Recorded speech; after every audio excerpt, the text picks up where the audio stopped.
Welcome to Altitude Grand Rounds on High Altitude Pulmonary Edema. Dr. Bartsch will start us off with a discussion on HAPE. Dr. Bartsch is a well-renowned high-altitude expert, and he's Professor Emeritus of Internal Medicine and Sports Medicine at the University of Heidelberg, Germany. He's also Director of Diploma in Mountain Medicine course through German Society for Mountain Medicine, and he's past President of International Society for Mountain Medicine. Not only recent, it depends what you define as recent research. It's more or less of an update and an understanding of what we know about HAPE and how we see it, and it includes unpublished data also in the end. The outline is that I first want to explain you the setting we have, the research setting.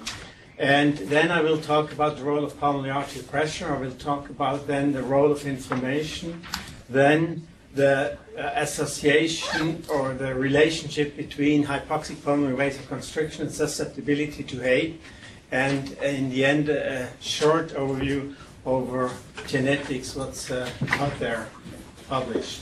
Now, the setting for HAPE, you know, there are two settings. The one we have is we have low altitude residents go up too fast and are not acclimatized and stay above 3,000 meters for a few days.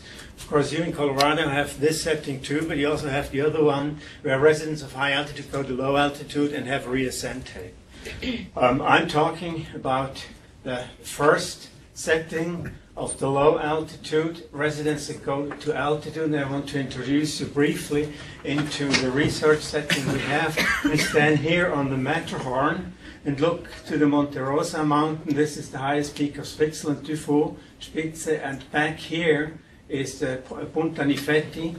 And when you look from the helicopter Punta Nifetti from the other side, and we look here back to the Matterhorn, you see that there is a hut at 4,500 meters. This is the highest house in Europe. It's actually for alpine, for climbers, and we get the opportunity to do research up here in the summer. In this setting, in the Margarita hut, the general incidence or prevalence of HAPE is below 1% in the general mountaineering population. They usually take 2 to 4 days to come up. And we do a study and take people that have never been, say they have never had problems at high altitude, and we go up in one day. I will show you, in 22 hours, I will show you how. And we have 6%. If we have people that have had HAPE before, we have a recurrence rate of about 2/3. And with this particular group, we were allowed to do prospective studies. The issue with the ethical committee was, as long as the mountaineer goes by himself after having had one HAPE, he can also go, if we make sure that nothing happens, we can study them. And we did a few studies like this. And I'll show you how we brought them up. This is now the south face of Punta Nifetti. You see the Margarita hut up here, and this is our ascent profile. Ascent profile, we take a cable car to 3,300 meters, then they walk for about 1.5 hours. They stay overnight here, and the next morning they come up in about 5 hours. Of course, they don't come up on this side, but on the back side, and this is an easy walk over a glacier. You have to be roped because of crevasses, but otherwise there are no difficulties. So you can bring anyone up. We have to have a lot of material, and I'll show you a flight to the Margarita hut by a helicopter of the Swiss Army. This is a transportable X-ray unit from Siemens, and Siemens paid the helicopter that flew in parallel. This is now the hut already, the Col Nifetti. The helicopter flies around now, and you see the exposed side of the hut. It's about 1,000 meters vertical, and we see now back, this is Italy here, the flats of the Po. You see back to the Matterhorn now, and the helicopters approaching the landing place. They have a lot of updrift here, and as soon as they get across the ridge, they have to take the weight. If they can't do this, they cling, they let it go. This, of course, we didn't realize for a long time, taking the material right here, and we trusted the skills of the helicopters.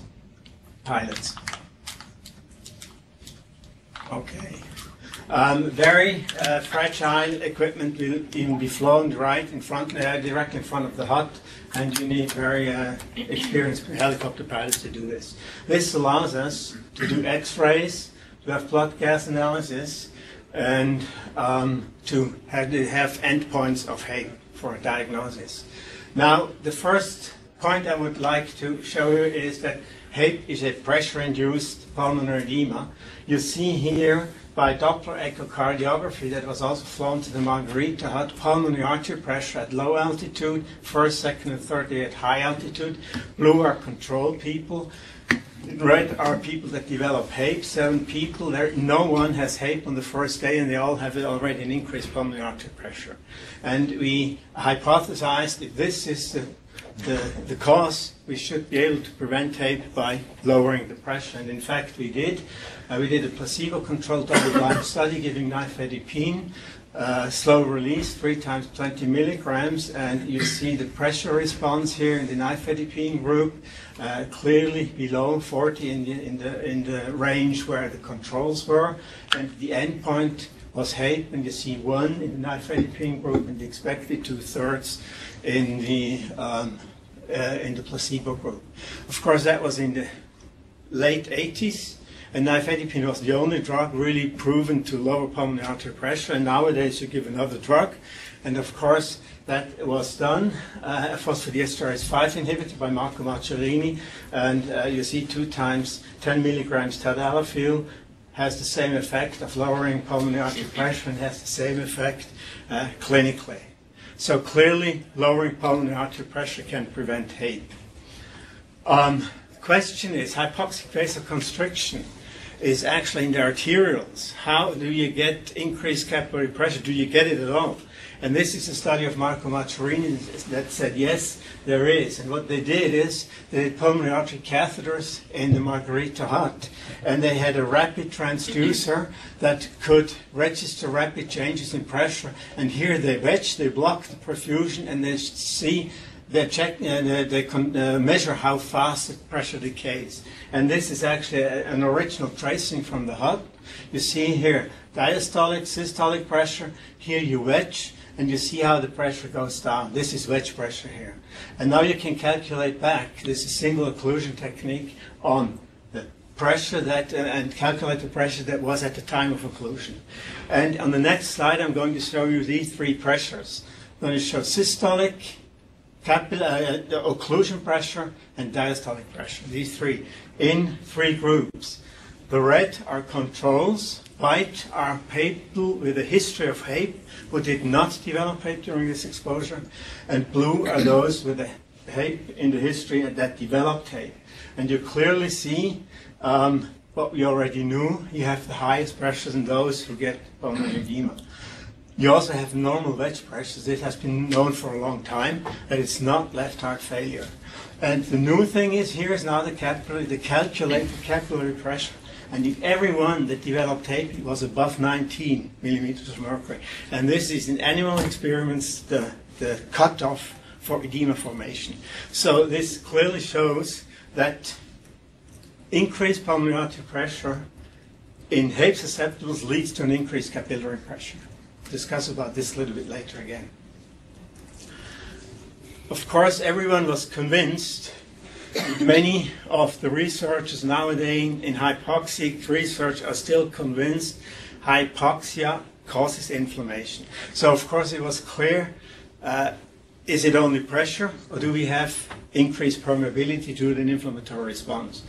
And what we did here for this purpose is we did bronchoalveolar lavage in the Margarita hut.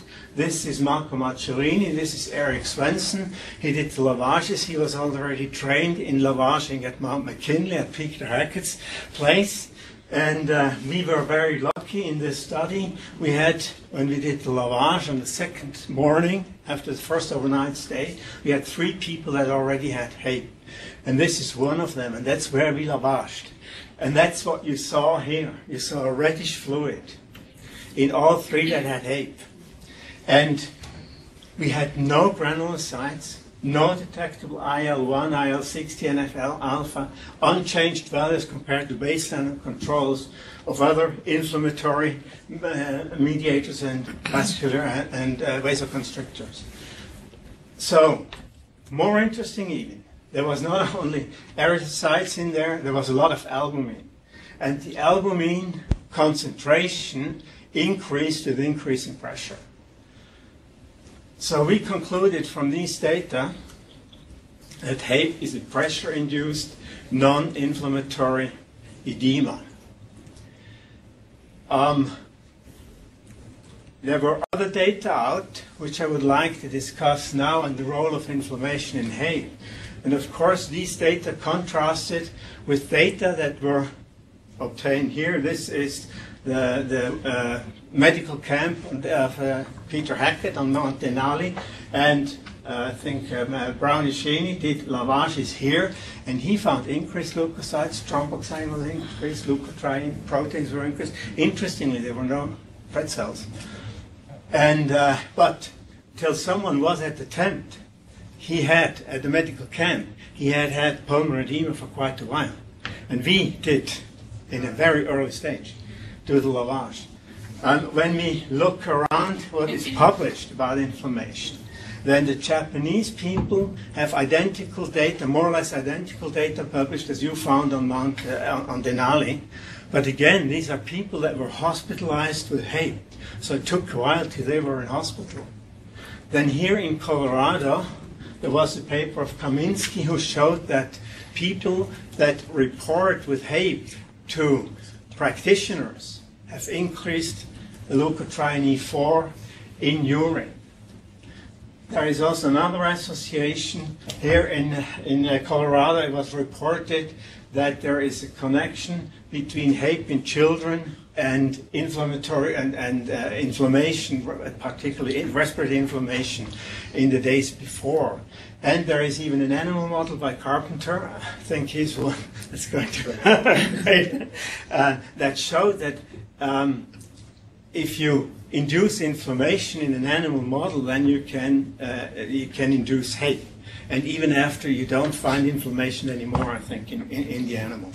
So clearly, you can also have HAPE as a consequence of inflammation. When you have a barrier disruption or barrier leakage, then even a non-susceptible person probably can get HAPE. And then another point that, again, another issue that finding that points to a role for inflammation is an association with major histocompatibility complex loci in the Japanese population.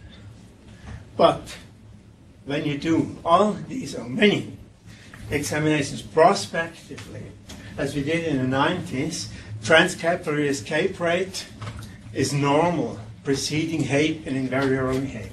CRP and IL-6 increase only in parallel with HAPE when you have HAPE, not before. Plasma levels of various mediators of inflammation were normal prior to HAPE. We looked at leukotriene E4 excretion, and it was normal. And I remember showing these data here, and someone from Denver, who isn't here anymore, said, "Bullshit, I don't believe it." But it's a different setting, you know, it's a prospective setting here.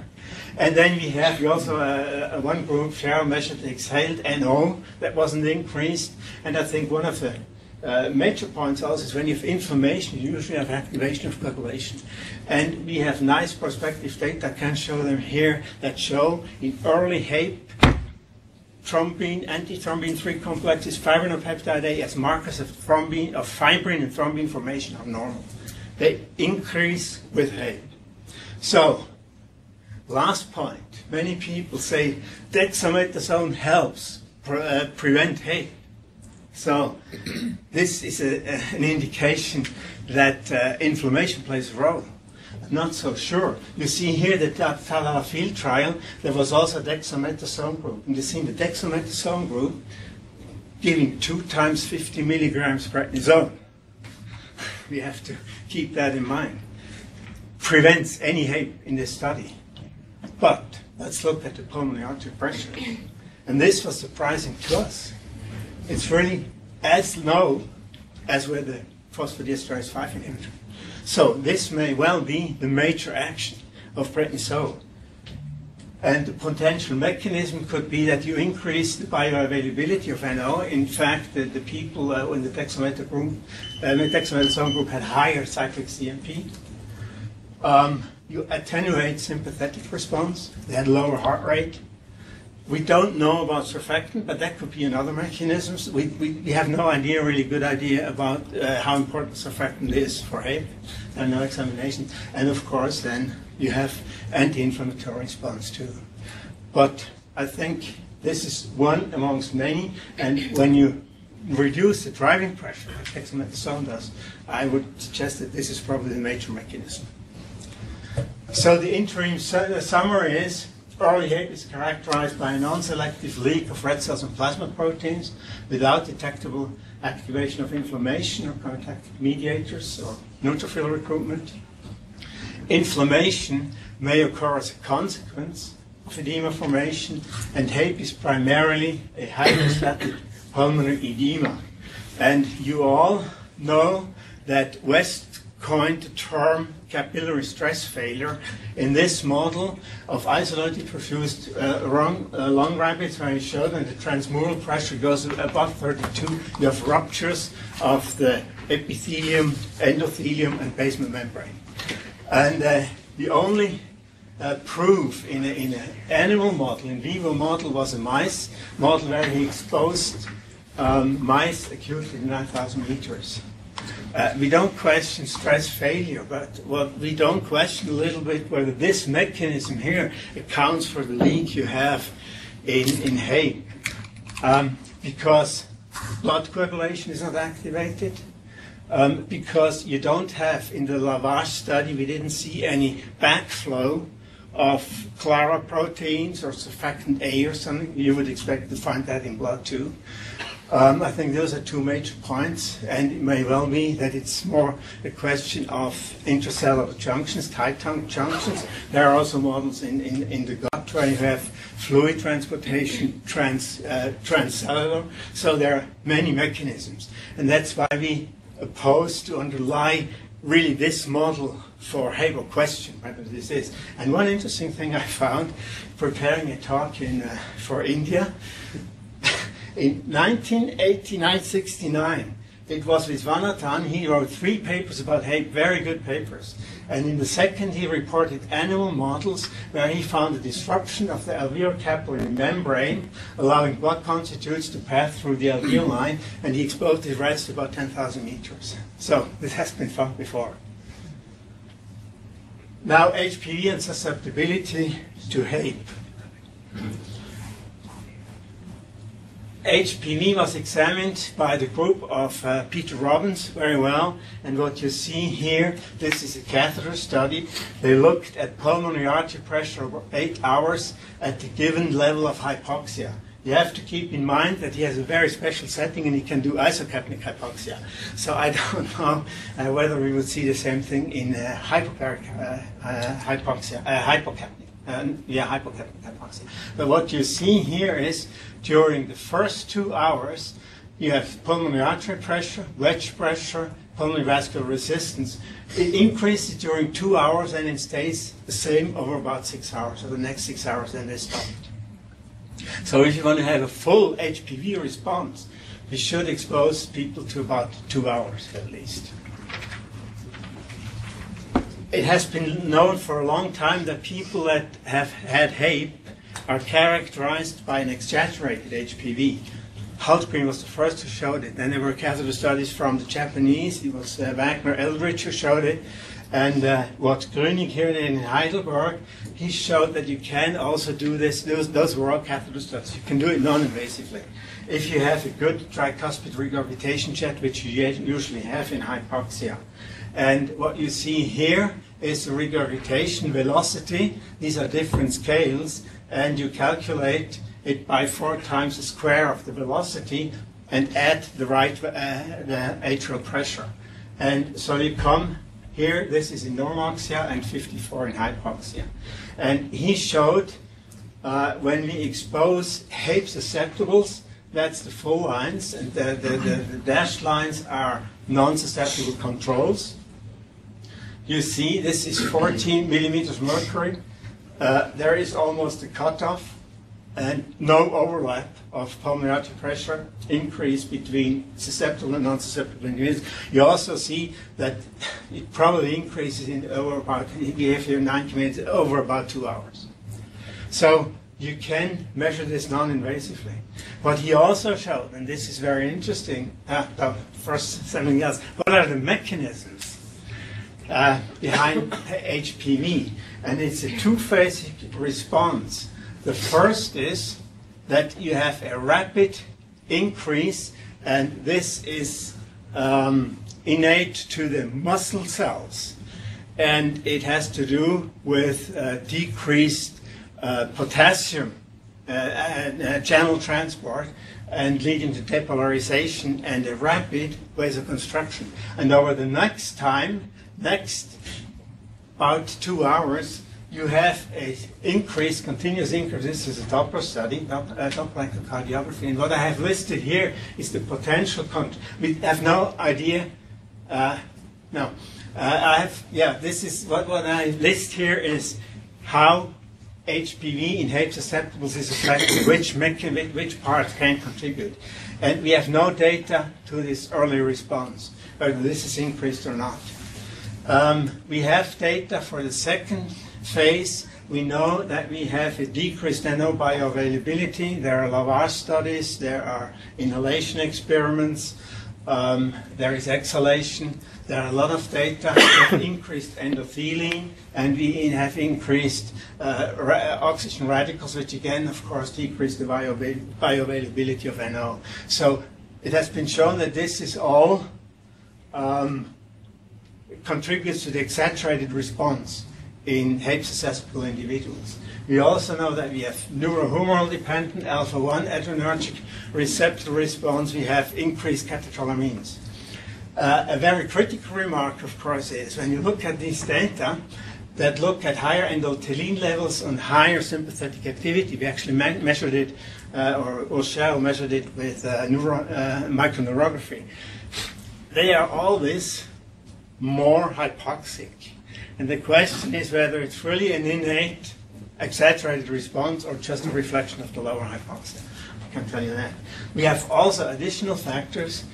We have a lower HVR and a lower alveolar hypoxia, which of course triggers a greater response. And we probably have a smaller capillary bed. So there's a lot of factors that can contribute. And it may be that not every HAPE susceptible individual has the same mechanism that, or not every person with an exaggerated response has the same underlying mechanism. Now we come back to the clinic paper. What you see here is the distribution of the velocity of this tricuspid regurgitation. And this is in meters per second. I can give you the pressures here. And what you see is this is a normal, healthy German population. And about 10 to 15% have an exaggerated response. When we saw this data, we were very enthusiastic. We thought, these are the HAPE susceptible subjects. So, we screened 410 people. We have 2 hypoxic rooms, therefore we can do this relatively efficiently. And they were all 2 hours in hypoxia, 12%, and we found 42 subjects, we expected about 10%, that were above 45 millimeters. And we measured them twice, and we measured twice the controls that had to be below 38. And then we took them to the Margarita hut. And you remember, HAPE susceptibles that have this exaggerated response have a recurrence rate of 60 to 70%. And we were very disappointed. 14% of these people had HAPE. None of the people that have a normal response had HAPE. And it's not that we did not measure PA pressure response at high altitude incorrectly at low altitude. You see here the abnormal PAP response above 45. they are almost all at the same level. The normals are all at the same level. So it's really possible to measure after 2 hours at high altitude what your pressure will be on day 1, 2, and 3 at high altitude. So this is not the explanation. But of course, its conclusions are that an abnormally high pulmonary artery pressure is not sufficient to trigger HAPE. And for us, the most disappointing point was that you cannot take high exaggerated pulmonary artery pressure response as a surrogate marker for HAPE susceptibility. We wanted to do that because we wanted to do family studies. And when you do family studies, you have an index patient and parents that have never been to high altitude, and many people in the family, and you can't bring them up to the Margarita hut. No, I mean, for several reasons. And so this was really disappointing because it would have allowed to look at families. And then, of course, the other thing is you can't recommend HPV measurements for screening. If we take the data we have here, 29 HPV positive, 4 negative, the pressure limits here, and then you calculate then the predictive positive value and the negative predictive value of a predictive positive value of 14%. When you take 100 people, and 10% of those have an HPV above the cutoff, you have 1 to 2 HAPE susceptibles. You falsely classify another 8 to 9, and of course you correctly identify the non-susceptible individuals. And the question, of course, is, do we need screening at all for an event that has a probability of 1 to 2%? I think the question is no. I mean, that's not feasible.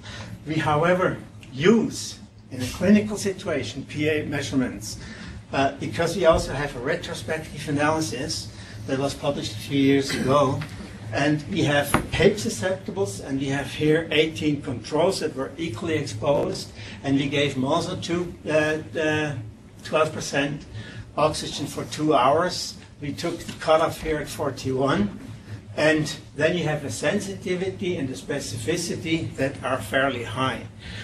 And the way we use this is, even here, this is a 67-year-old experienced active mountaineering climber. He ascended on Kilimanjaro to 4,500 meters in 4 days. At night, he had a left thoracic tightness in the chest.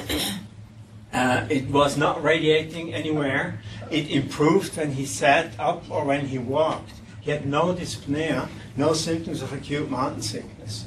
So the question is, what happened here? Of course, could be, actually it fits to nothing, but it could be a coronary problem, or it could be a HAPE problem, just starting and feeling the oppression. A lot of HAPE subjects feel the pressure, the high pulmonary artery pressure. So he descended, it improved rapidly, unremarkable history, and the cardiologic evaluation gave no indication of coronary artery disease. He had an excellent performance. And then he was referred to us, and we took altitude history, and we saw that he turned back on Mount Kenya at 5,200 meters because of AMS, sleep disturbance, inadequate dyspnea.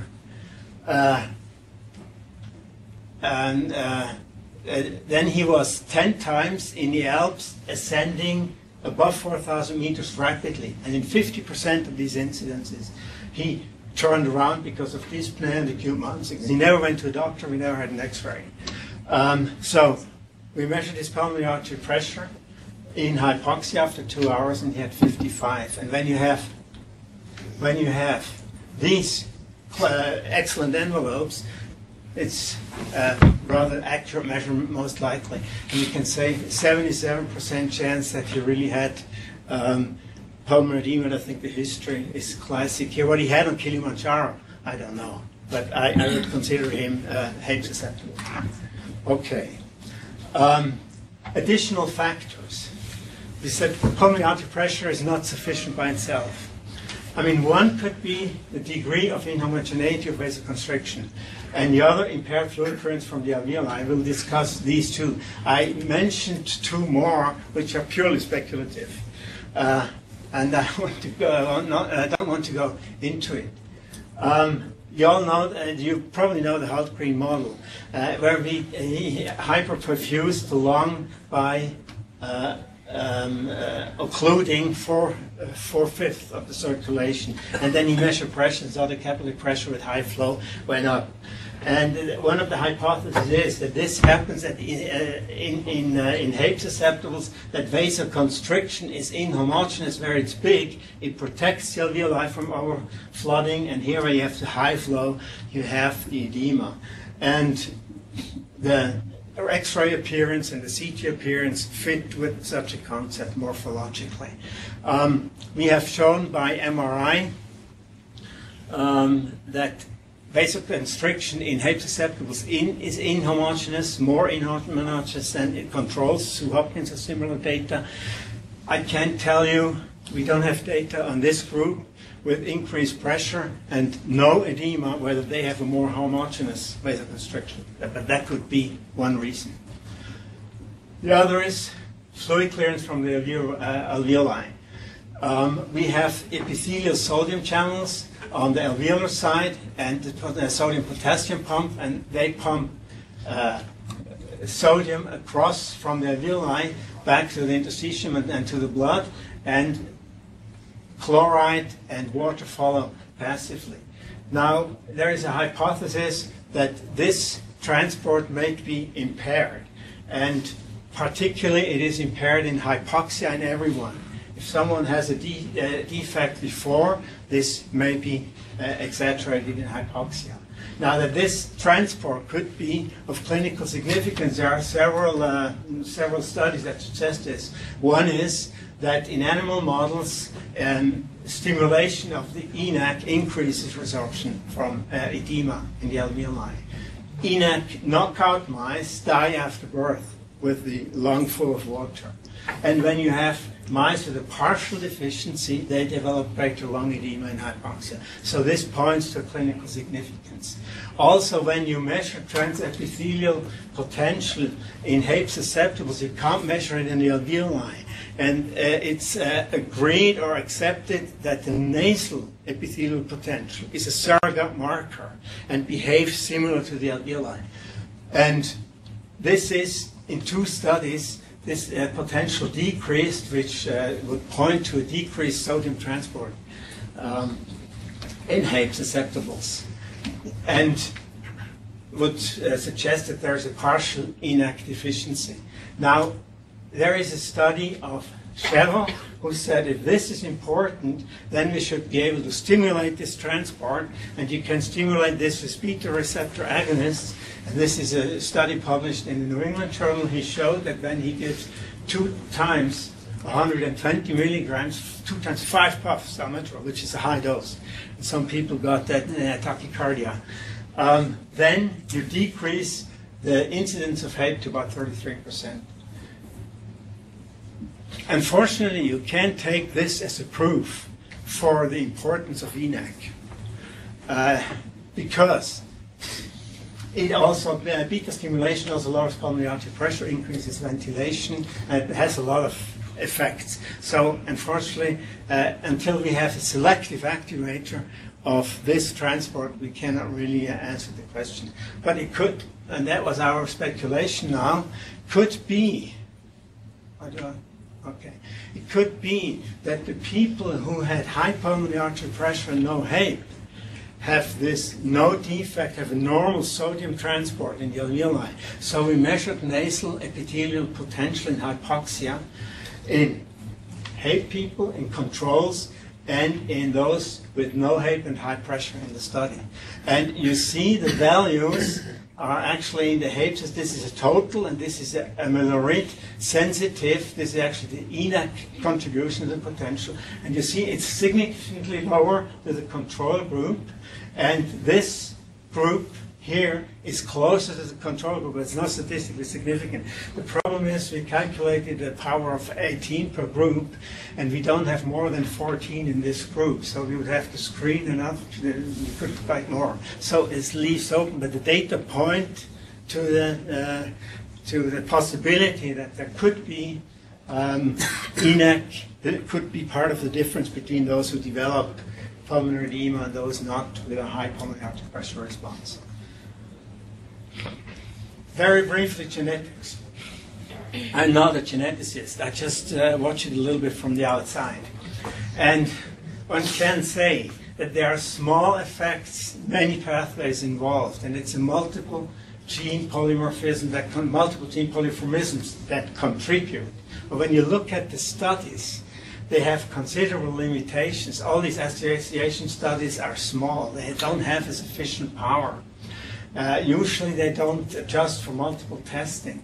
And for me, the most important thing is there is often no precise information about the phenotype. What is a HAPE susceptible person? A person that has had HAPE once is not necessarily susceptible, may have had an infection. And what is a good control? You can't just take people from the street, you have to expose them equally fast. And the last point is you have to define susceptibility in certain setting. If we test ourselves on Everest, after 5 days or something like this, we all get HAPE, you know. So I think this point is not really taken care of when geneticists go about HAPE. Therefore, the results are inconsistent, and there are bigger meta-analysis now on two polymorphisms of the NOS gene and the ACE gene, which are negative overall. What was investigated? One target is, of course, all the factors or substances that could play a role in HPV, or pulmonary hypertension. And what is also, and I don't think there's a clear picture here that any one factor is really important. There were newer studies now that looked at the HEAF pathway, and there are only few studies. There is one study that finds polymorphisms of the PHG2 gene associated with HAPE. Heat shock protein is mostly negative, surfactant protein is only one study. And the very interesting thing is, just recently, I think last month, there was a study from Japan, genome-wide association study, and none of the polymorphisms that have been investigated singularly or aimed at in other studies showed up in this study. There were 18 new gene polymorphisms showing up, and one I think is important, is potentially important. It's tissue inhibitor of metalloproteinases, and I think we might have to look more at extracellular matrix, that this plays a role when we talk about stress failure. But of course, again, this is speculation. It's a very small study. There is one study looking at mitochondrial DNA who found some mutations that might be associated, but the clinical significance of this is not clear. Then the other thing is expression studies. I know of only one expression study, big study, looking at mRNA expression. And they examined people that had HAPE in lay and sampled during HAPE. I mean, the question is what we really want. And if I've shown you that in HAPE we have an inflammatory response. So how much of what you see in HAPE is due to an inflammatory response that might not have something to do with pulmonary edema? And the other factor is, I mean, which tissue are you going to take to sell? I mean, the leukocyte is not necessarily the best, the best tissue for looking at pulmonary vascular response. So there are a lot of problems. We have tried to look at pathway mapping in mRNA expression in HAPE, and we couldn't, and before HAPE and in HAPE, and we didn't get clear pictures about pathways. There's only one family study about 5 years ago in China. I think it was 3 levels of family, about 6 susceptibles. Interestingly, you wouldn't expect after what I told you about the multifactorial origin of this disease, that they come out with a dominant trait with incomplete penetrance, which is really surprising. It may be a very rare case of a cause of HAPE. Interesting in this family is they looked at the HIF, the oxygen HIF sensing, pathway, and nothing in this pathway was linked in this family with susceptibility to HAPE. So that's a very brief summary of my reading of genetics, and I would like to repeat very briefly. I think the role of pulmonary artery pressure is important. Without a high pulmonary artery pressure, you probably don't get HAPE unless you have a very severe inflammation. Then probably a normal HPV might be enough. The role of inflammation, all I have shown you suggests that's a secondary event. But the question, of course, is, are our markers sensitive enough to detect in the lung or in the brain? We see the same lesions in the brain. Very mild inflammatory processes that may cause disintegrity of the tissue. We can't exclude that. But by the data we have now, we must at the present say that the role of inflammation is probably small. HPV and susceptibility to HAPE, if you have an exaggerated HPV, that doesn't mean that you're HAPE susceptible. There are other factors that have to go with it. I showed you that possibly ENaC can play a role, impairment of epithelial sodium transport across the alveoli. There may be other factors we don't know. And I think the genetics don't give a clear picture. And unfortunately, we will not come up with a chip for HAPE in the near future, as we might have for AMS soon. And with that remark, I thank you for your attention. Questions for Dr. Bartsch? Could you comment on the possible mechanism by which dexamethasone reduces pulmonary artery pressure? Through nitric oxide. Nitric oxide. When you look at the elevated capillary pressure in the setting of a normal wedge pressure, one interpretation of that would be active pulse. How has your group thought about the role of that in this? Yeah, I mean, I went very fast over it. This, of course, could be, at least contribute, in part could be venoconstruction. And in fact, when you have a very high flow, of course, then you have a functional venoconstruction, or a capillary venoconstruction. But I don't know any data that could really, in humans, in HAPE, have any handle at how to measure venoconstruction. But it clearly is a possibility, and I think it's estimated that about 20% of the pressure increase is due to the venous sign, but that's an estimation.